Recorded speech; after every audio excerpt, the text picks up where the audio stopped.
Julie.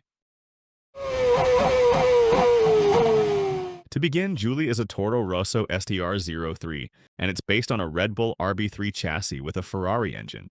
The start of Vettel's 2008 season was not easy for him, as he did not finish on the first 3 races even on the first lap, and another one due to a collision with another driver, and people were worried about his career until in the European GP, where he starts to understand the car throughout the race. The biggest breakthrough of this car happened in the Italian Grand Prix when he achieved his first pole and outqualified every top team, McLaren, Ferrari, Renault, you name it. And then he converted that to his first victory. Toro Rosso, nowadays Racing Bulls, won its first race before the main Red Bull team, and this completely changes his career as he is the youngest winner at that time, at just 21 years and 74 days old. Here are his amazing stats for the season, and the new gates of opportunity opens for Vettel to take it. This car shows that a season can change everything, and Vettel begins his habit of naming his future cars. Kate/her dirty sister. Kate and her dirty sister is a Red Bull RB5, and this marks Vettel's first season and a very different environment from Toro Rosso. He won races in Shanghai, Silverstone, Suzuka, and Yas Marina circuits. In China, Red Bull secured its first pole position, race win, and a 1-2 finish. And Vettel changed her name to Kate's dirty sister after he crashed in Melbourne and got his new chassis not mid-season. Vettel's rise to greatness begins in 2009 when he finished second place behind Button in the driver's standings and finished ahead of his teammate Webber. Another good season stats for him as he's ready to change the history. Kate's dirty sister is not just a car that wins races, it's a sign on something great that will happen. Luscious Liz/Randy Mandy.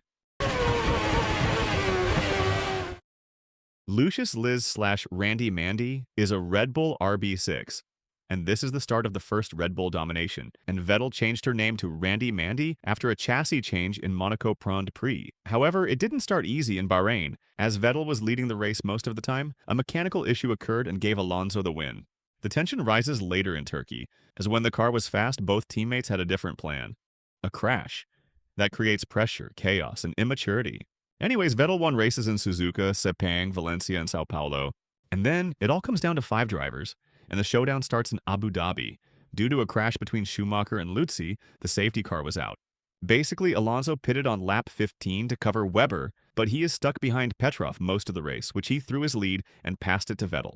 When he finished P1 and no longer just a world talent, he became the youngest world champion at just 23 years and 134 days old. Randy Mandy sparks Vettel's greatness and started becoming the number 1 the moment he touches the next year's cars. He proved himself to become one. Kinky Kylie. Kinky Kylie is a Red Bull RB7, and this is the first Red Bull car to have kinetic energy recovery system, which is a system that recovers kinetic energy during braking and activating. It will gain more boost for a few seconds, and it has a blown diffuser, which is an aerodynamic device that directs hot and high-speed exhaust gases to the diffuser to increase cornering speeds better and creating a stronger vacuum against the track surface, which also creates one of the best sounds ever. Unfortunately, the FIA banned this innovation the next season. Kinda sad, to be honest. To Vettel, it was a car that made him dominate with a smile for the first time, as he won 11 out of 19 races. And by the time the championship reached Suzuka circuit, the title was basically decided, despite only finishing 3rd place. It seems like it's another year for him to being a number 1, and it's starting to look like he's unstoppable. And Kinky Kylie showed us that. Abby? Abby is a Red Bull RB8, and in 2012, Vettel had another tough title fight with Alonso, and the gap between them was far as 40 points. It seems like Vettel will no longer be a number 1 driver. Until it all comes down to Brazil. His start became messy, as he was hit by Bruno Senna and sent all the way back at the pack. But then he became resilient and fought it back to 6th place. But that is all he needs to do to keep his deserving spot. And Alonso is disappointed as he tried again. Vettel, despite winning less races, he knows how to keep fighting even in tough times like this, and he may be considered one of the greats. Anyways, Abby taught him how to fight for survival with chaos to keep himself a winner. Hungry Heidi. Hungry Heidi is a Red Bull RB9, and this is the car where Vettel was at his peak, as it became one of the most dominant F1 cars in history since he won 9 times in a row. But the drama between teammates rise again. During the Malaysian Grand Prix, Webber was leading the race and Red Bull told both of them to hold positions and he should win the race, right? Wrong!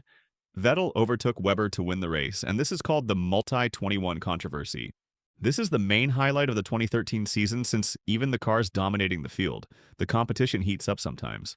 In the Indian Grand Prix, the title was again already decided, and he won 4 times in a row. And it seems like no one could actually compete with him. Hungry Heidi was Red Bull's final masterpiece of the V8 era, and they feel like they are ready for the big changes.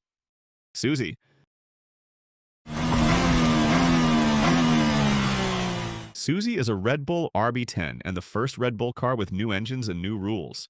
Red Bull and Vettel lost momentum to fight for number 1, and Vettel was even outperformed by his teammate. The engine and other technology were full of crap. Trying to adapt a big change like this, any world champion don't deserve a downfall like Vettel, and he has no wins, taking away his number 1 spot. Susie made Vettel close the chapter with Red Bull, and things started to go down from there.